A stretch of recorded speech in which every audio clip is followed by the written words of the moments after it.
Surprise, bitches. I mean, witches. It's your favourite Fausty Witches here today to talk about a very special subject. We are talking about. What are we talking about? Muggles.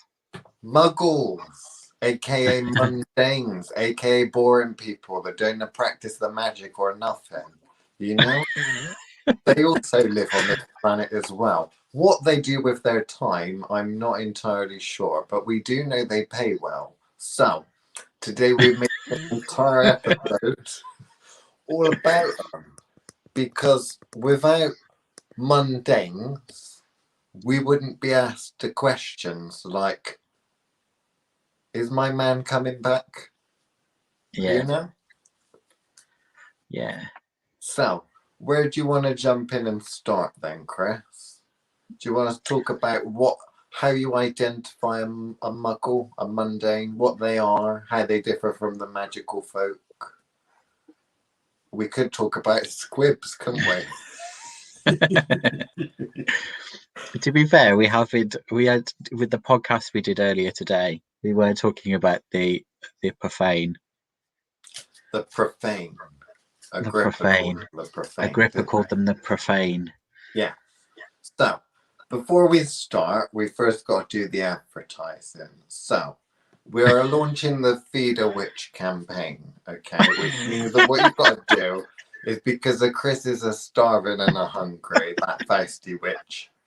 He's a starving and he's a hungry. So we need you I don't think I to look starving, to be fair. something from the thothwitchcraft.com website. Feed a witch today before one starves. Real life witches, they are an endangered species. You don't understand that.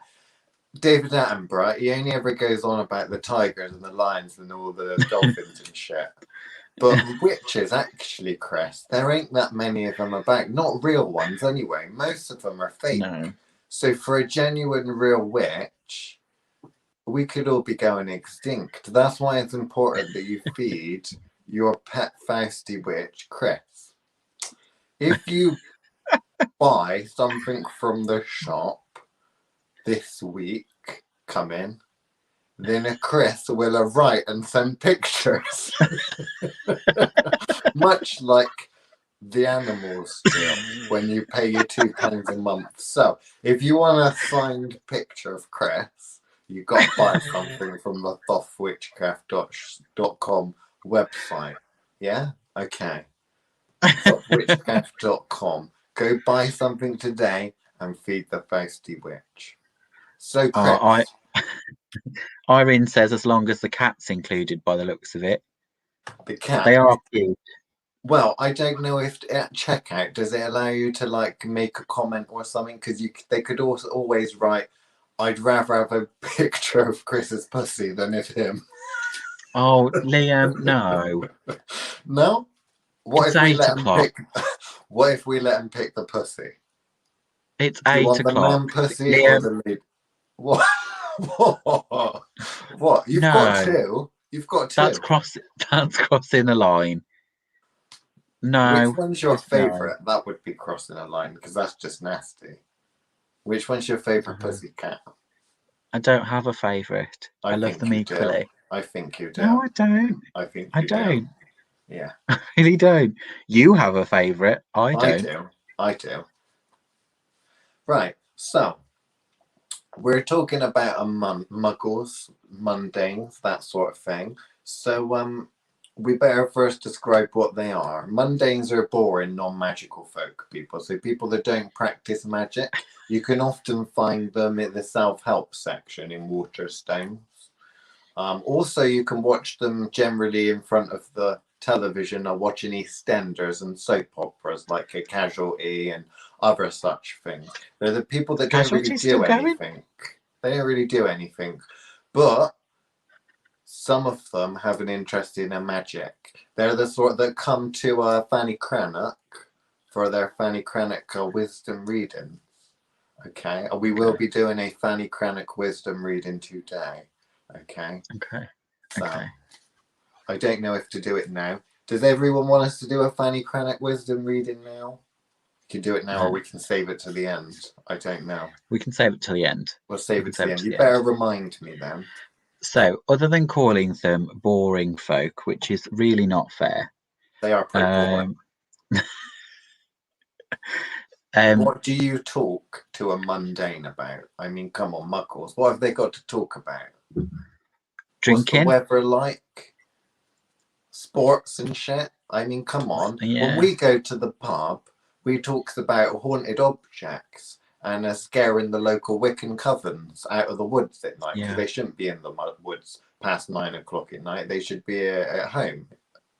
So, you know, what do you talk to a mundane about? What's the most interesting conversation you've ever had with a mundane from a magical perspective, Chris? From a magical perspective? Yeah. Probably poppets. They all love talking about poppets. Poppets? Because they think they know something. No, poppets. Poppets. They know some. They feel like they know something about it, so do they all think try. It's evil stuff? They all like to talk about that. Okay. So, but it's different for us, though, isn't it? Because obviously Harry Potter paints the picture of this hidden world, don't they? Whereas actually, on face value, there's nothing different going on, is there? Because there's no wand waving and pretty sparks flying out of wands and shit. I've heard that if you were to go to certain Wiccan circles, there's a lot of a wand waving, possibly some windmilling. Wow, Liam. We're not having a tiger penis episode again. Tiger penis. Irene, where's Irene? She's here somewhere. Irene. Yeah, no. Irene, can we stay on topic? You still haven't Can we stay on topic? So from a magical point of view, she's in Tokyo, Japan, and she's supposed to be sending the tiger penis, and it still hasn't arrived yet. Are you sending it via like freight, like ocean liner? Because I know that takes months, doesn't it? Sometimes. Whereas, you know, we're willing to wait for it, Irene. We can wait. We're very patient. Well, I'm not so much, but Chris is very patient, and he's going to be the one that's going to be having it first. So, anyway, so yeah, Muggles. Muggles. So, where do we have the most interaction with Muggles? Psychic what fairs. We would call mundanes. Psychic fairs, I guess. They're the ones that phone us up and say, have you got any spaces for me to set up my tarot reading business? Oh no, wait a minute. That's not Muggles. Muggles are the ones that pay for the tarot reading. Yeah. That's it. So the people that pay to go into the psychic readings, they're the Muggles. They're the ones that are seeking some magic. They're not the ones that are doing the magic. The ones that are being paid to do the magic are the ones we hope do magic. As it turns out, I think the jury's still out on that one, isn't it? Yeah. So, professional witchcraft then, Liam? Professional witchcraft? We haven't talked about Muggles. Yeah. Interactions with Muggles. You said they all want to know about the poppets. What is it they ask? What do they want to know about poppets? They all ask questions like, are they the same as voodoo dolls? And then they tell you about how they think they know voodoo dolls work. So, you know, they talk about, you stick pins in them and think bad things happen, that sort of stuff. See, I always get asked, are you a good witch or a bad witch? But like they need to ask when they look at you. I'm a bad witch in the bedroom, and I'm a good witch when out in public. Clearly not. Clearly not. Because all the smut is coming from you, Liam. I had my aura read yesterday. Right? Did you? I did have my aura read at the Tuesday night moot, actually. Yeah, you can ask Lady Poison. And I have a grey aura. Okay. I think that says did you forget to pay extra for colour? No, that just says what all you need to know, apparently. There was other people there. So one person had a rose gold aura. Another person had a black and yellow aura. I just had a grey aura. And I'm thinking that there may be something in this aura reading stuff. That's what I'm thinking now after having read that. Because she just knows me so well. I mean, it was a perfect description of my personality. Grey. So where are we going to go from that? Well, I'm trying not to say 50 Shades of, but that's because I know you too well. Women use voodoo dolls to gain revenge for a person they don't like. They nail them to trees. I Have thought you that was ever nailed a Jesus. voodoo doll to a tree? Or have you ever nailed a person that you don't like to a tree? Have you ever Only nailed Jesus. anyone under a tree to a tree? Only Jesus. Jesus, you nailed him under a tree, or you nailed him to a tree? To a tree. You're Roman. Yeah.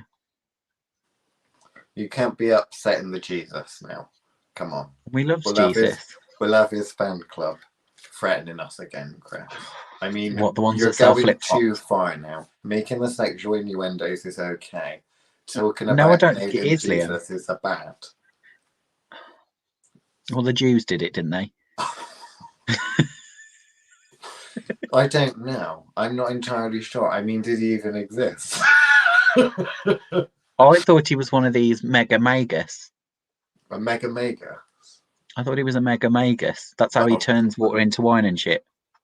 Ah, a magician. They do say Jesus was a magician, didn't they? If he was a magician, he certainly was one hell of a bartender, from what I've heard of the story. But there we go. Yes, they did. Yes, they did. I'm not entirely sure what that refers to, Irene. Yes, they did. Oh, yes, that's about nailing Jesus to the cross. That was it. Sorry, the comments. No, I think it was about the calling Jesus a magus, to be fair. Oh, right, okay. So mundanes, the magical folk, if we haven't lost all of our viewers already, now we've lost a couple of them.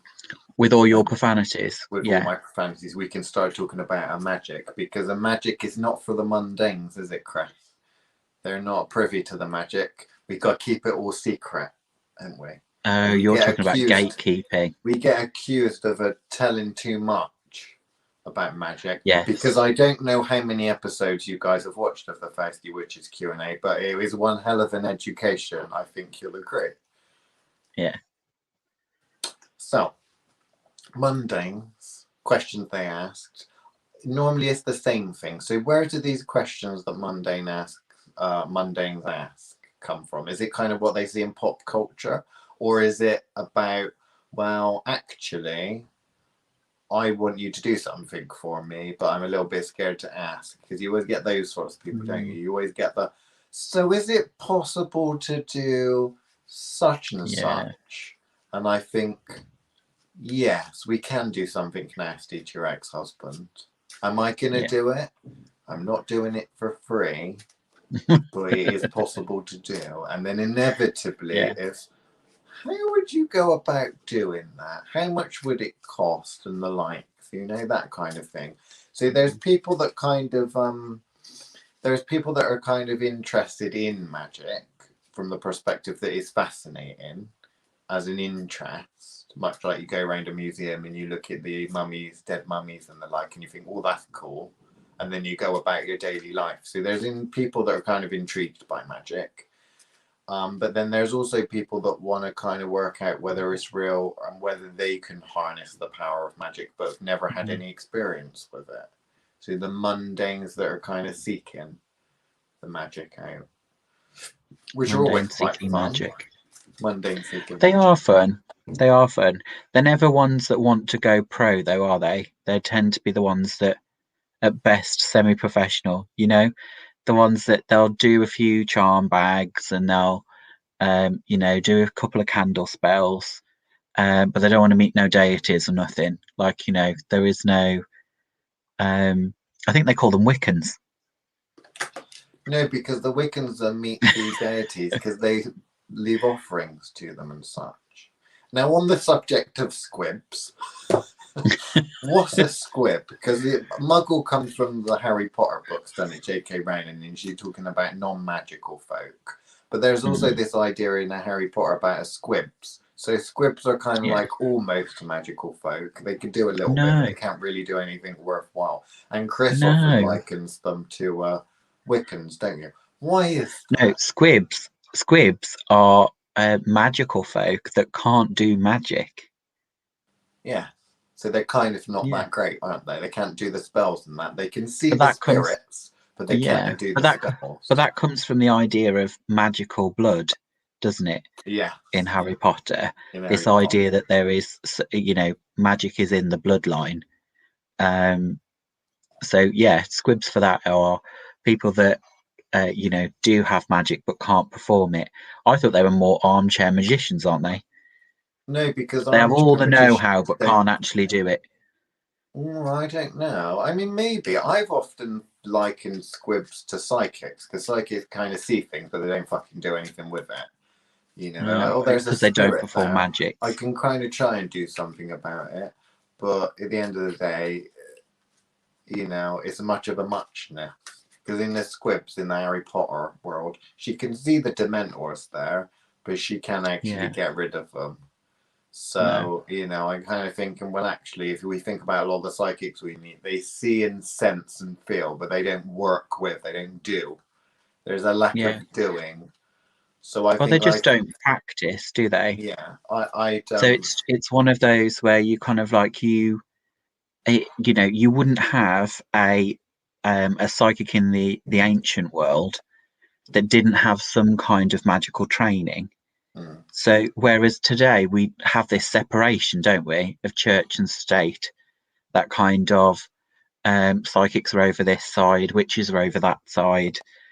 Psychics are nice and safe because they're not doing anything with the devil, and obviously witches aren't safe because they're the ones that do everything with the devil. Remember well, that it pact we depends on signed? if they're those sorts of Sabrina the Teenage Witch, they are baddie ones. And if they're traditional witches, they might play about with the old folk devil. But I don't really work with the devil. I can't say I've ever Mm, worked with the devil. Devil's quite a new concept to me. Devil's quite a new mm. thing. I can't remember when he was invented, but you know.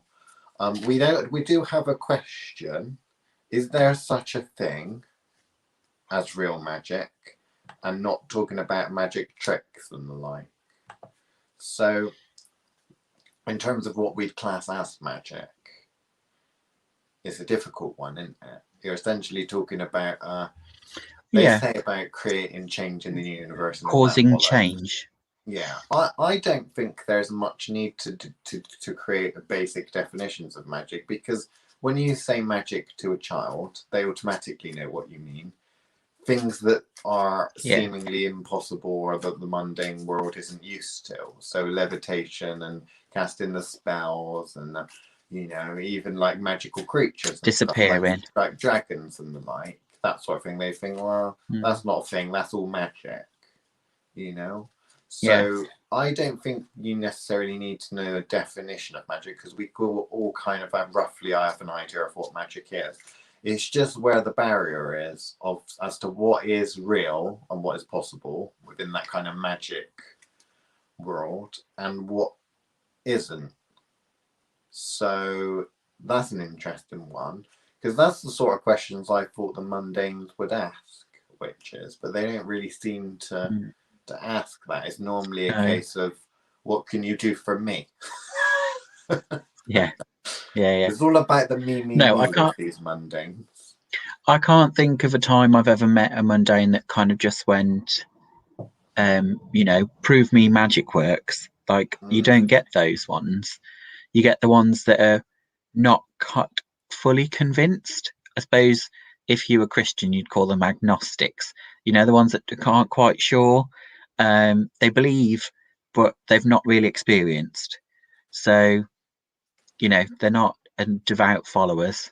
I think the devout followers all end up in the Wiccan pile, really, of kind of they go straight to it and mm. start practicing from a spiritual point of view, kind of a new age approach of watching the seasons and trying to kind of re-engage with nature.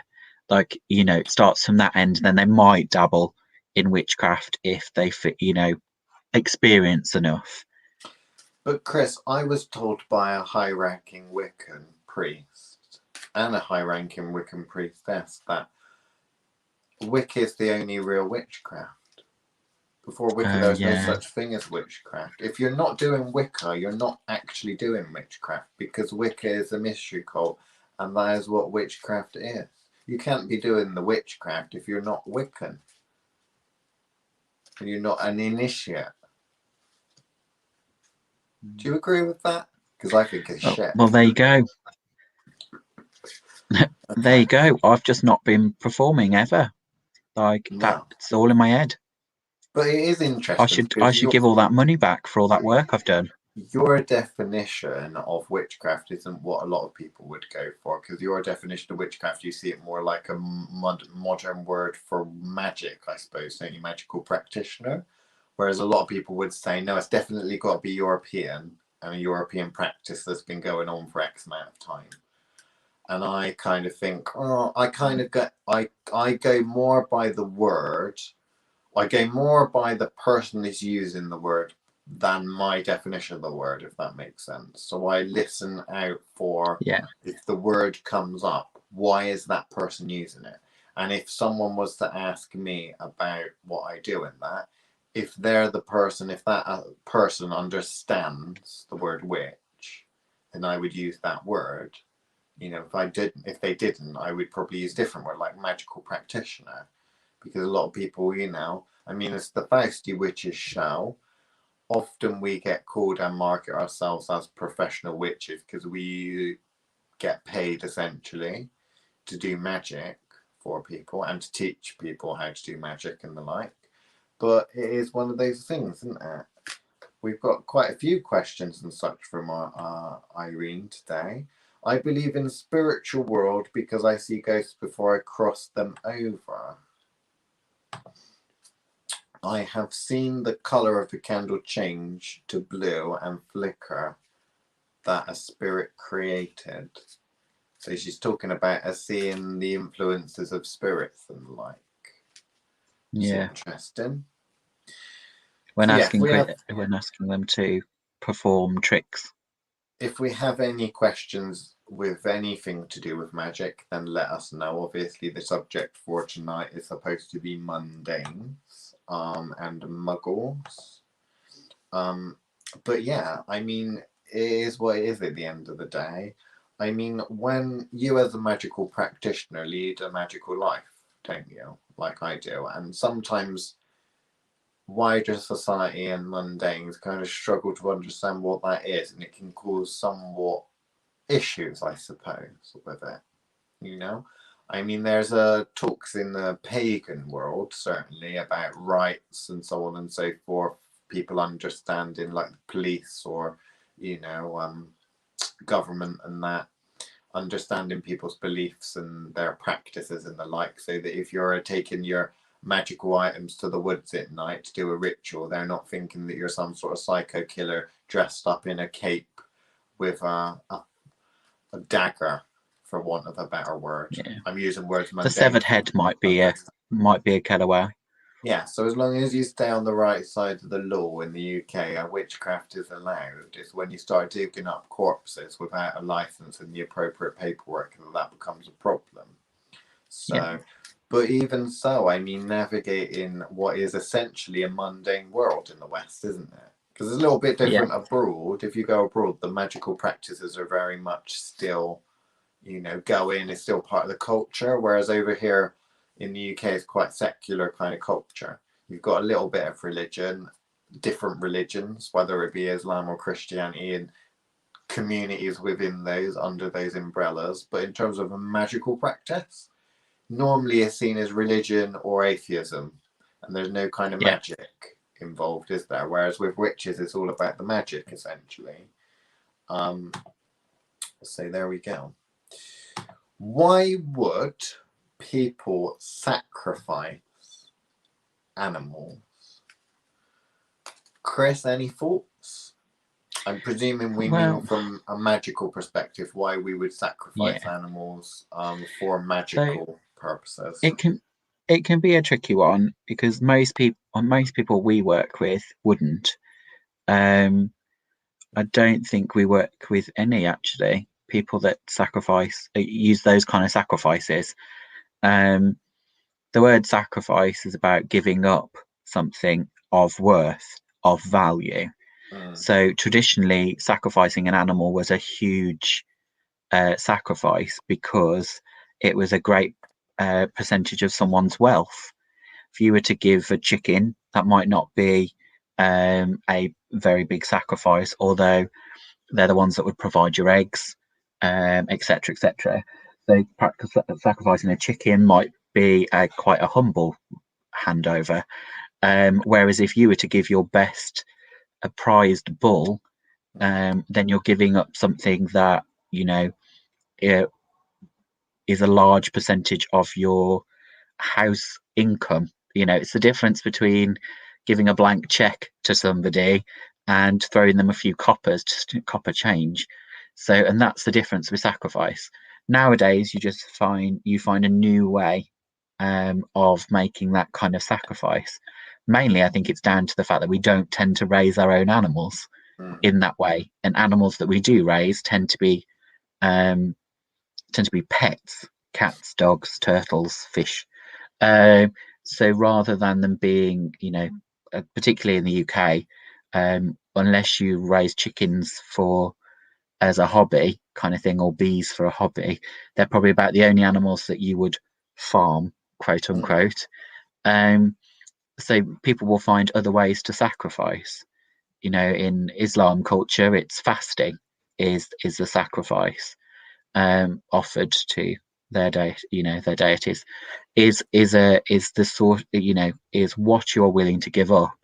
For me, it might be a pilgrimage kind of walk. The blood, sweat, and tears of that arrangement is the sacrifice as payment. So sacrifice is normally payment for something. Traditionally, it would be to pay for the blessing of a deity,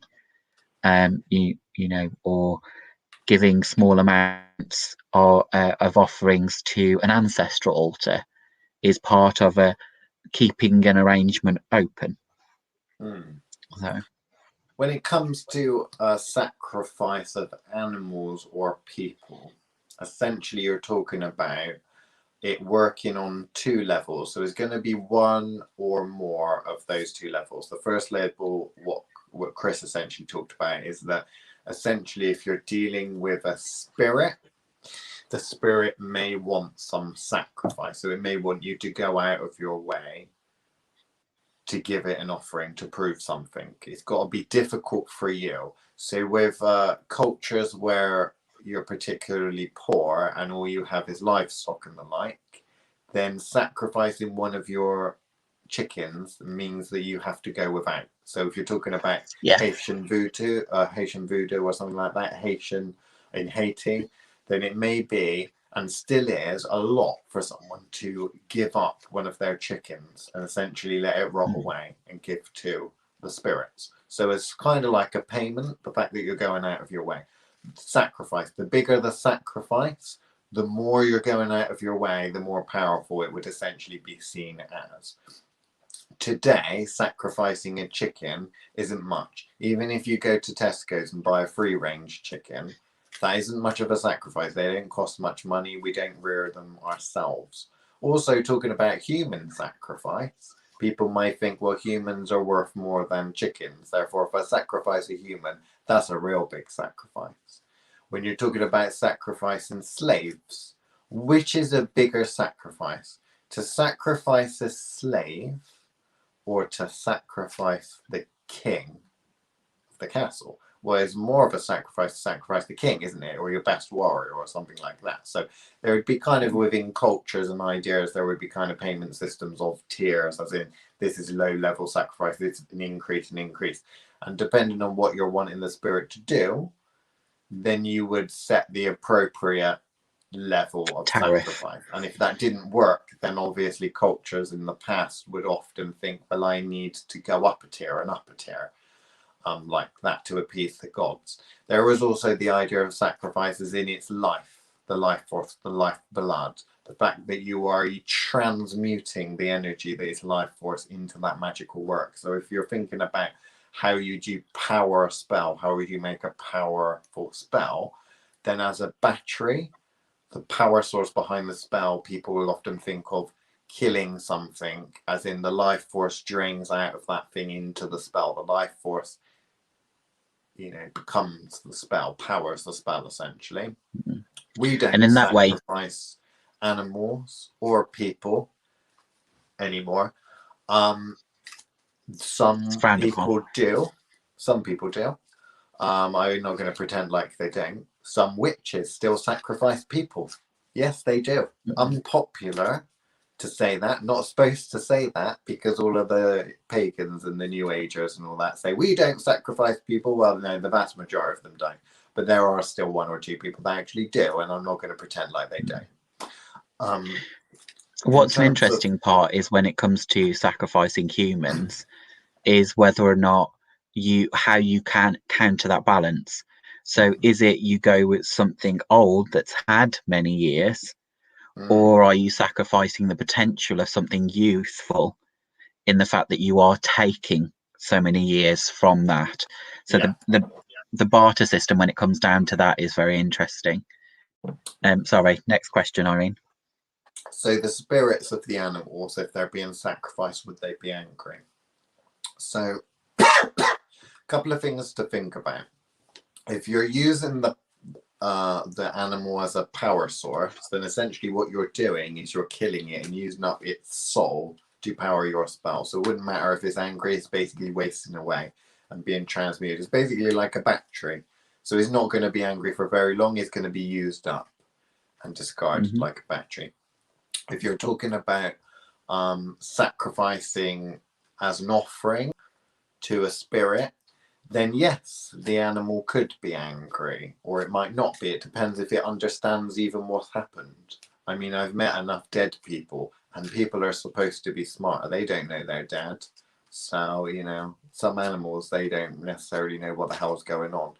Also, you have to remember about whether the practitioner cares. Who cares whether they're angry or not? At the end of the day, the practitioner may not care. What's the reason for you not sacrificing animals or people in your magical work, Chris? Why don't you I do it? find that if you keep the power source alive, the battery works for longer. But that's just my particular interest in, if I was to use the power source of a living thing, keeping it alive works better for me than killing it off. Okay, so and what about offerings and that? Do you really do sacrifice for spirits? Rarely. So you wouldn't use that one, so you wouldn't sacrifice something for a spirit? No. My the only kind of sacrifices I would do is normally payment for something I've taken. So, spring water or earth or something I've taken from a place considered sacred. The payment offered is in order to appease, any kind of guardian spirit or, the police of the space, rather than to power a spell, if that makes sense, or power a working. I'm not saying there's not use in it, but. So we got an interesting one from Terry Coops. Alistair Crowley used human sacrifice as in body fluid in condoms. So the interesting thing that people would think about, if you say human sacrifice to a mundane, Muggle, whatever, they would assume you meant, they're going to kill someone. Cutting heads off something. Going back to the idea of sacrificing something, giving up something, then you could be thinking about cum or blood. Why would you say it like that? Semen. You said bodily fluids in a condoms. Yeah, but why do you have to go to the vulgar all the time? What would you call it? Ejaculant? No, like semen or sperm or something like that. Yeah. Patchy's talking about it. Rather than just make things so vulgar unnecessarily. I am anyway, rather vulgar. it just seemed to be on that today. Isn't it earth, water, and fire? So I'm presuming what you're talking about is in terms of powering spells and the like. Is that what you mean, Irene? You're talking about elements? elemental theory for power and spells. And anyway, I got away with it because Terry says lol. So. Yeah. Okay. Well, maybe. But the thing is, you don't need to go there every time. Just your common brizzle. I would not have brought it up, but Terry said. No, you already started with the tiger penis 20 minutes ago. So anyway, you missed the earlier comment from Terry as well. She was asked, I think she walked in halfway through this human sacrifice bit that we were talking about. And she asked about whether or not what religion we were talking about. We weren't specifically talking about any particular religion. We were just talking about sacrifice in general. So we were generalizing Terry. But yeah, interestingly, what we were talking about in terms of short and long life, and what the potential in there of how you consider that to be a sacrifice. Again, that comes into the bodily fluids with the semen.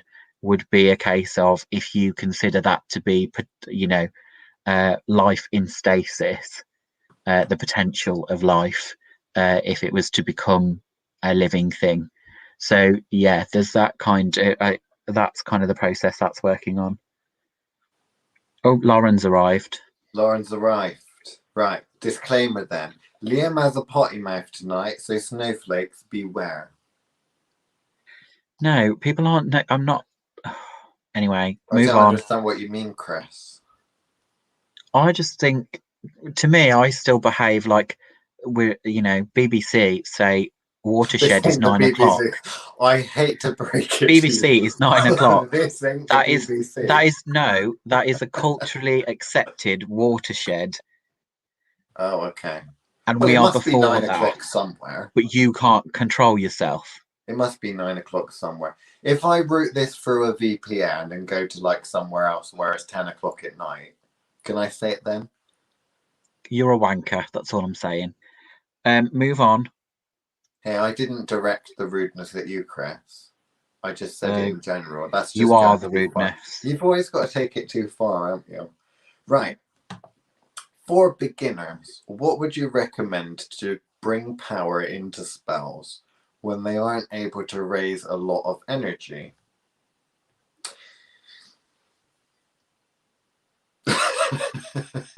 Well, you know I'm going to say tiger penis, but Chris, what are you going to say? I really hate you today. Anyway, yeah. So people. This is to be. Bleh, bleh. To be fair, this is a common question we get asked, based on the fact that lots of people think about, I'm not enough power-wise, and obviously in the rather useful and never includes expletives magical spell casting course on YouTube at Thoth TV. I did that. So you're professional when you do that, aren't you? I don't know. Do I not swear in it? I normally do. I don't know. They don't call me the I'm not Gordon gonna Ramsay lie. of witchcraft for nothing. I don't watch you. Well, so you wouldn't, because you already know it all, because you're a super witch, Chris. Would be the fact that, yes, you would start by seeing how big a spell you can power yourself, and then starting to add ingredients in. So that's where the ingredients part of the kind of power triangle that we often talk about, is that part there is where you're adding the extra ingredients. So that might be dry herbs, that might be fresh herbs, that might be, first unborn child. It really depends on what you feel the spell requires to raise additional energy. Obviously, in traditional folk magic, the raising of energy, and some of the Wiccans with their ice cream cones of power, would be about raising energy with a group. So that is about singing in unison, or dancing, or those sorts of things that raise energy together. Yeah, so it's a difficult one because essentially you're talking about how would you make a spell work and being assured that the spell will work. And essentially it's talking about fulfilling appropriately the elements of that kind of manifestation triangle that Chris is probably going to explain in a couple of seconds. So you're really talking about an advanced witch or someone with some knowledge should be able to know how much power something's going to take. And if they're doing an ongoing spell, it's almost like a volume switch. If you can't hear what's coming out of the speakers, you turn the volume up until you can. So if you've got an ongoing spell, if it's not having the desired effect, then you may need to increase the power. That's why we like to teach a lot of beginners ongoing spells. So not one hit wonder spells. So the sort of candle magic where you just do one candle and that's it. It will manifest in a couple of days' time. We tend to stay away of things like that with beginners because you're expecting them to do it all right first time, and then they might end up cocking it up. They often do end up cocking it up, and you need to do another spell to fix the problem. Whereas something like a poppet, for example, something that's ongoing that you continue to add energy to, you can get them to progressively put more and more in. At the end of the day, the difference, if we use a mundane example, the difference is if I want to go on a 10-mile hike, I might not be able to walk 10 miles all at once. If you're doing a one-use spell, you've got to do it all at once. If you're doing an ongoing spell, you might do a mile a day for 10 days, kind of thing. Yeah. So you might add power as and when you've recharged or as and when you pull more in, you see, which is why it's a lot more successful for beginners to do a lot of the ongoing spells. So can you explain you like manifestation triangle and that? Because there may be some people that are watching, listening that and I haven't seen the previous haven't ones. heard it before. Yeah. Yeah, so we talk about manifestation triangles when planning any kind of spell work. So obviously triangle, three sides to a triangle.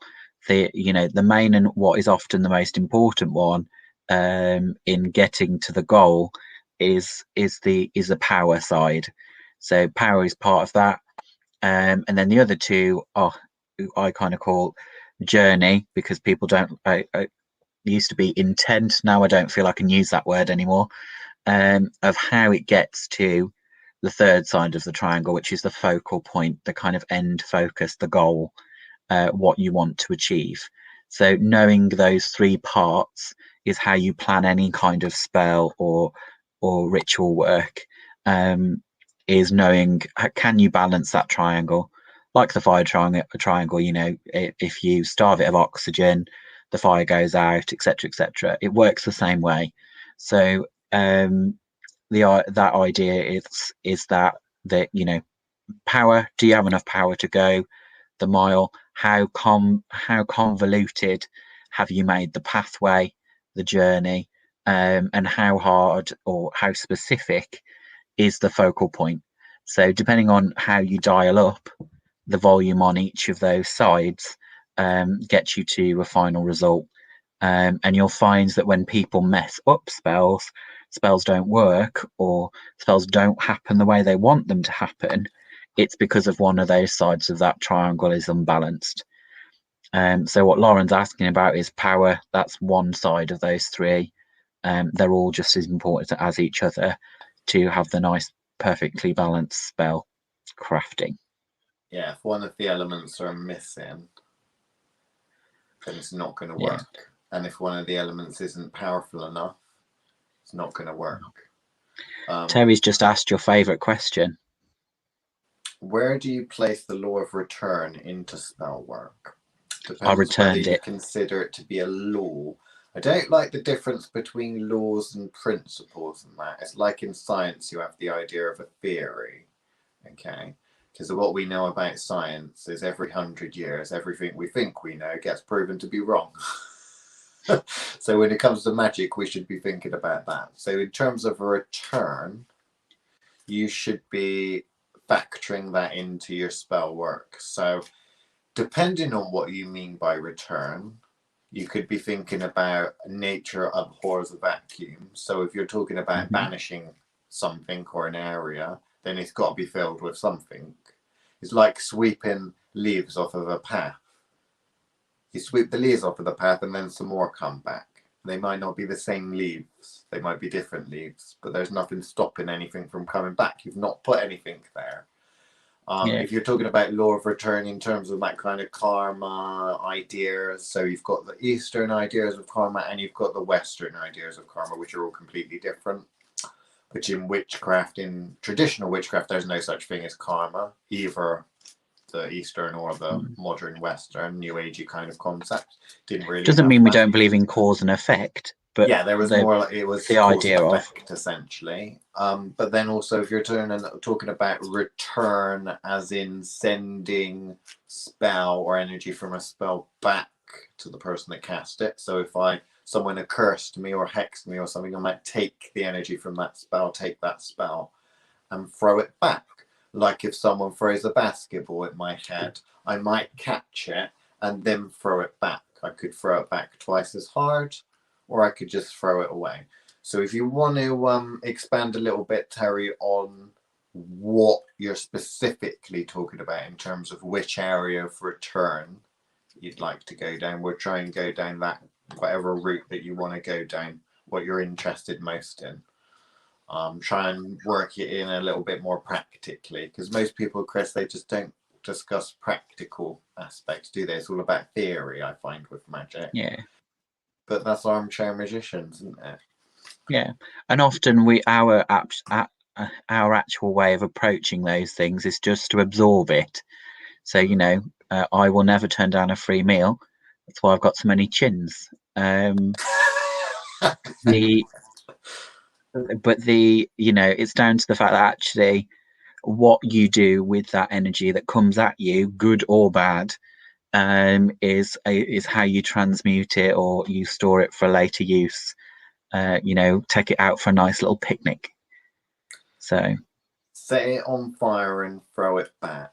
Well, that would be a Lauren thing to do, because if someone sends something to our Lauren, she'd more than likely want to send it back with a little bit of extra. And we got a big one here. What's this? This is a different direction than the conversation went, but still Muggle studies. Can you talk a bit about mundane people heavily involved in religion who are petitioning deities and raising energy and working with contracts? The magical perspective of that and the potential consequences. How might a witch become involved with helping mundanes with problems related to that? Helping mundanes, bit like helping out on the farmyard. You go home stinking of animal. Do you go home stinking of mundane after our day's work at a psychic fair, Chris? No, I have a catcher for that, remember? Ah, yes, you've got your magical Muggle. I thought that was mainly to stop you from picking up the scent of psychics. Well, that and the Wiccans. On mundanes too? Yeah, it stops you picking up the Wiccan smell of patchouli, and then obviously, but the so You're yeah, so bad. You're so nastier than I am. Contracts. So when to be fair, we get just as many witches that have this problem as well as mundanes, don't we? Really, where they go and have a tattoo done, that they've not looked into the actual, and this isn't the harmful. I went in, hadn't and I've got egg foo young written on the back of my instead of peace and prosperity. We don't mean those kind of ones. We mean the ones where they've put ancient symbols on their body that they don't understand, and then are surprised when their life goes to shit. So they're those sorts of contracts that are always fun to discuss and figure out. You also got that really cool one that I think you talked about on the Patreon, Liam, about the one that went and don't talk about stuff on the Patreon. That's secret, isn't it? The Thoth Witchcraft Patreon is all the secret knowledge. We can't be having mundanes now about that. I was paraphrasing. So the ones about kind of where they've gone to accidentally visited shrines of deities or spirits they've never worked with. And then realise actually they unwittingly signed themselves into a contract with that deity. I think Lauren was probably thinking more of kind of things Scientology. like, I was thinking more baptism. Cults. I was thinking more baptism and Catholic Holy Communion, those sorts of things, where you're continuing to repeat a ritual that you don't fully understand, and therefore are surprised when there are some niggling left over parts of a contract there. So let's break this down. Different direction. Can we talk a bit about mundane people heavily revolved in religion who are petitioning deities and raising energy? So if we talk about people that are involved with religion and they're raising energy, so whether that be through prayer or whether that be through dance and singing and the like, they're raising energy and they're, generally speaking, ideally directing that energy to get the attention of a spirit or deity. If you get a bunch of people, say we get a bunch of neo-pagans and we get them to pray to a goddess, the in real Saren, goddess Saren, for example, then they'll end up sending energy in that direction. If you've got some people who are praying to a god or goddess that is real, then it's essentially direction, energy direction flowing towards that thing, that energy current. So it may get their attention, that spirit may want more. And at the same time, if you're dealing with spirits that have a reputation for helping people, then you may find that in exchange for those people sending energy, they may grant the wishes or the prayers of the people. So you think a certain Coca-Cola and Santa Claus. Yeah, Coca-Cola and Santa Claus. So next would be working with contracts, the magical perspectives of that and the potential consequences. So with terms of contracts essentially you're talking about agreements. So it's an agreement that is enforceable, that will trigger some sort of clause if you don't keep up your end of the bargain, or if the other thing or person in the agreement or contract doesn't keep up their part of the bargain. So when we're talking about this in religion, we often find agreements and contracts and the like kind of seen in certain very dogmatic religions. So there are some things that are kind of camouflaged, I'd say, as rites of passage, perhaps, that you could say would stipulate a magical contract. So if we take something like Christianity, and you could take the idea of accepting Jesus Christ as your personal savior, you could be considering that as a contract. And if you're fulfilling your end of the contract, you might be all right. If you're might be Sunday Mass your end of the contract, you might not be all right. And it depends on what that contract is. So the real problem with this is that within religion, religious framework and the like, if you are basically accidentally signing up to a magical contract, you're unaware of what that contract says. You're unaware of the small print. You don't have to be aware of a contract to be part of it. Everyone in the UK is part of this certain contracts with the government that state emergency services have the right to break down your front door. It's a contract. It's something that you've agreed to by not opting out of. TV license people are the same. The right of what's it called? The right of I don't know. Not the right to invade. The right to come into your house, essentially, those kinds of things. So that's kind of a contract, vesting pacts and the like. Often you're thinking about being part of agreements and contracts that if you don't follow your end of the bargain, something will happen. That contract will be enforced, and you're unaware that you're even in the contract, let alone the terms of it. If you write a contract yourself, you're probably aware of it. However, if you're making a contract with a spirit and you're not very good at writing contracts, maybe that spirit or other witch or magical practitioner or whatever might find a loophole or might use that contract you've made against you. It's a fascinating subject and a big one that we'd have to do an entire show on. 2 seconds. Martin, yes. Well, this is available later, so you can go back on and see it on Keep On Chatting whenever you like. Yeah, I think it's on the Keep On Chatting on. Karen puts it on the YouTube. On YouTube as well. And on the Facebook page. But what you really need to do, Martin, is go on the Witchcraft Live Facebook group, because there's loads of stuff in there. Martin's already there. He's a Patreon. Well, there we go. What's he asking for? You should know all this, Martin. You should know it. It's not Martin from the Patreon, is it? It don't come up for some reason on the computer. It don't come up with the pictures. Oh, I can see it. Does on the thing. Yeah, it don't come up on my computer with the pictures. Maybe they're showing themselves from me. Maybe. Okay. Yeah. So the last bit I think that was on there was, how might a witch become involved with helping mundanes with problems related to that? So helping mundanes with problems related to religion, and then helping mundanes with problems related to contracts. So basically the idea is that you're helping a mundane. Yeah. So often, like Liam was saying, it comes down to who has the power to enforce the contract.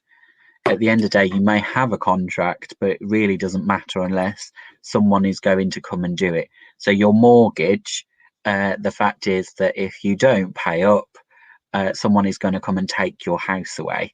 So they're not going to put it on the back of a van, take it away. They're going to move you out of the house. So, you know, they have the legal power to have you removed by another enforcing body. And that's what it comes down to, is does that contract that you have with your ancestors, do they have the power to enforce it? Does said deity have the power to, you know, steal your soul away and take it to a hell dimension because you reneged on their agreement? It's what it comes down to is the contracts that they, you know, whoever the party is doesn't have the power to enforce. So, you know, you've promised, because I may as well lower the tone as Liam's already done it. So, you know, it's Valentine's Day. I do best. It's Valentine's Day. You're expected to receive flowers from your beloved.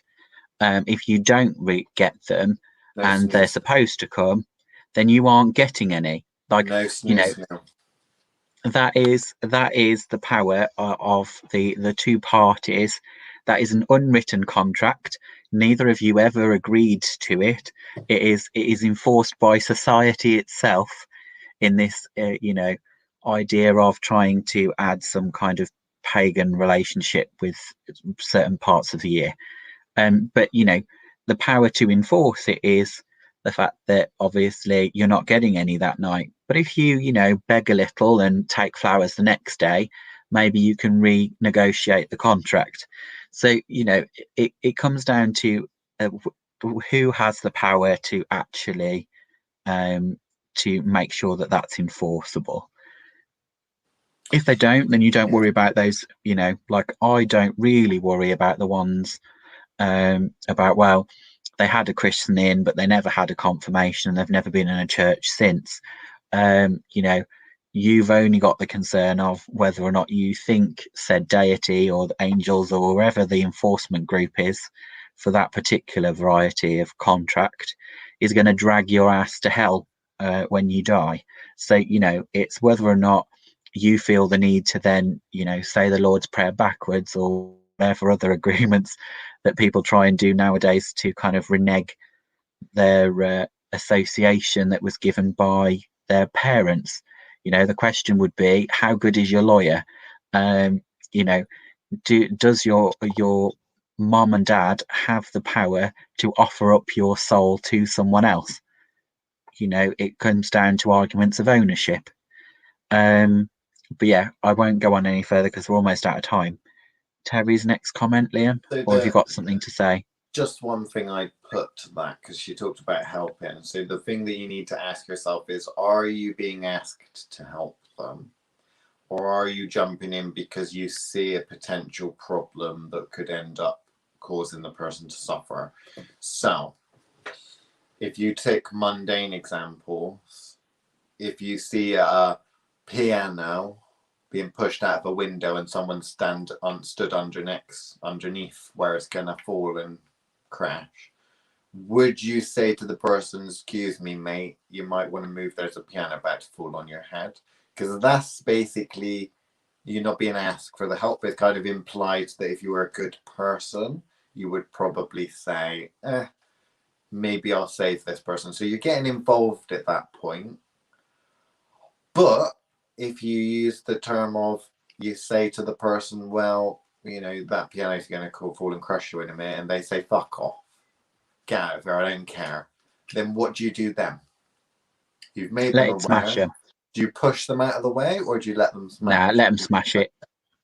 At the same time, if you're talking about this kind of thing, if you are being helped, or if you are asked to help, it's really about power at the end of the day. It's about your ability. Do you have the ability to push that person out of the way? Maybe you're an 80-year-old woman with Parkinson's and can't even move yourself, let alone push someone out of the way. You don't have the ability to save that person.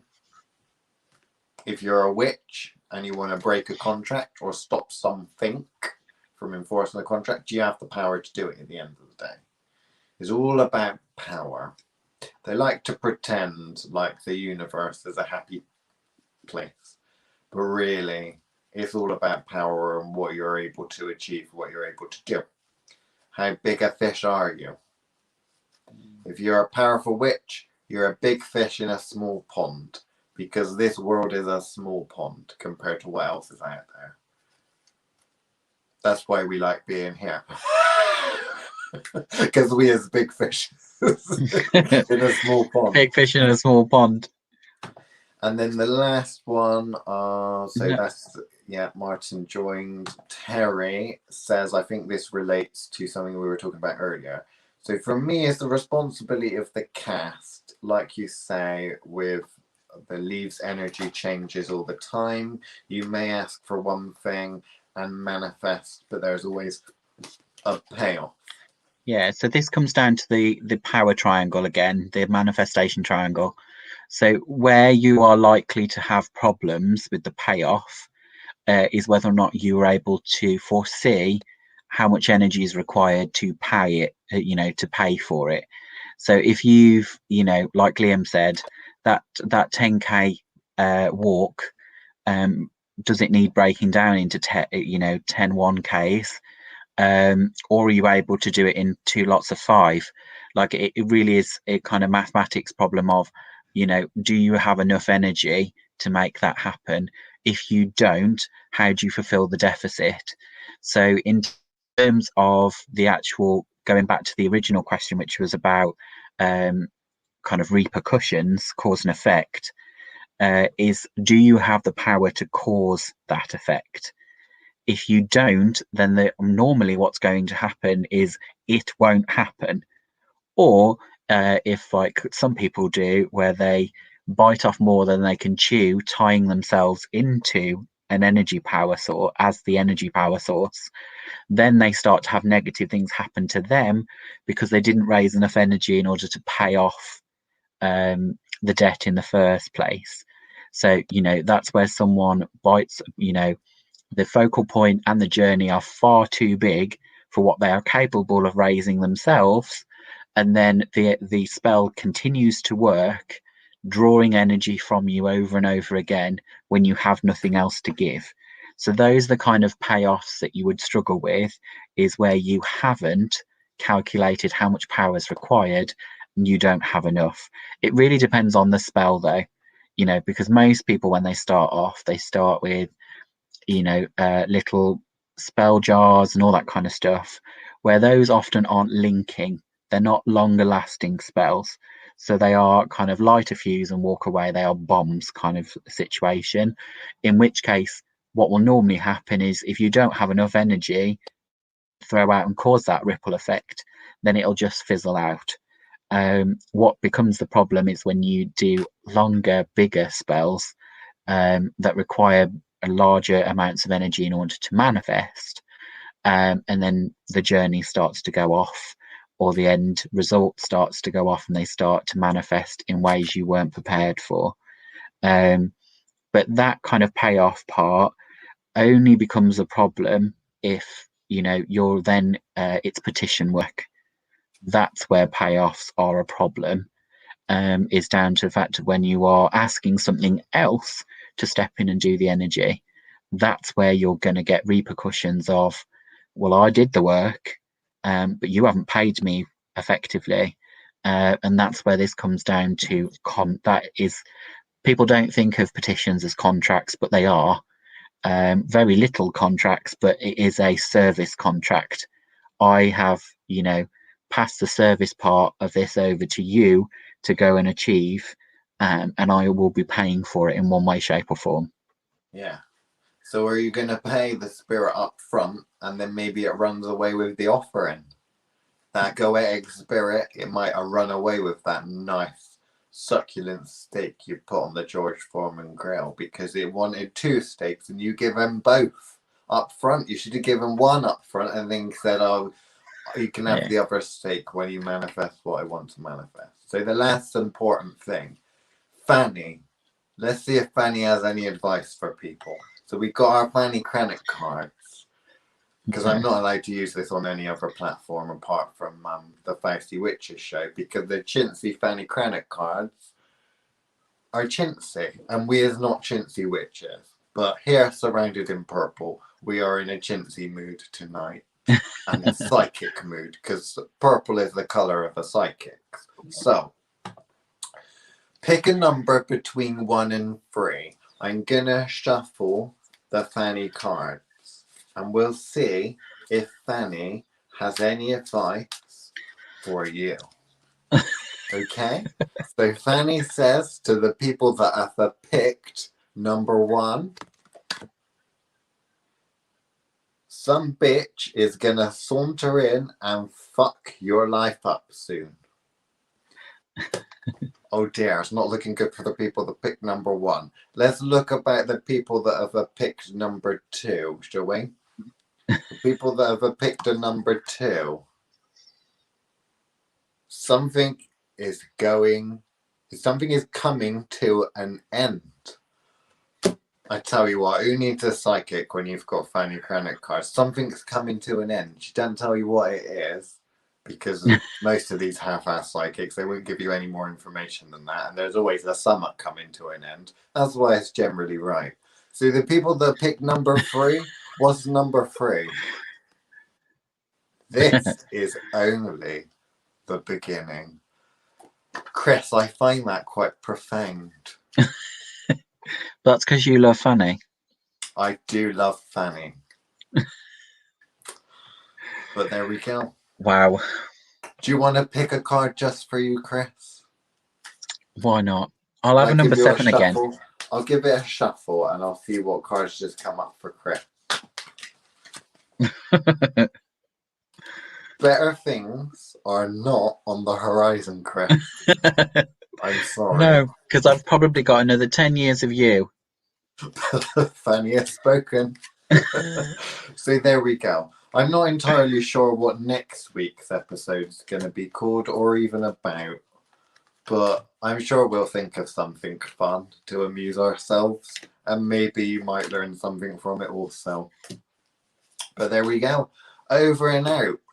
Let's wave as the imaginary credits roll up the screen. Goodbye.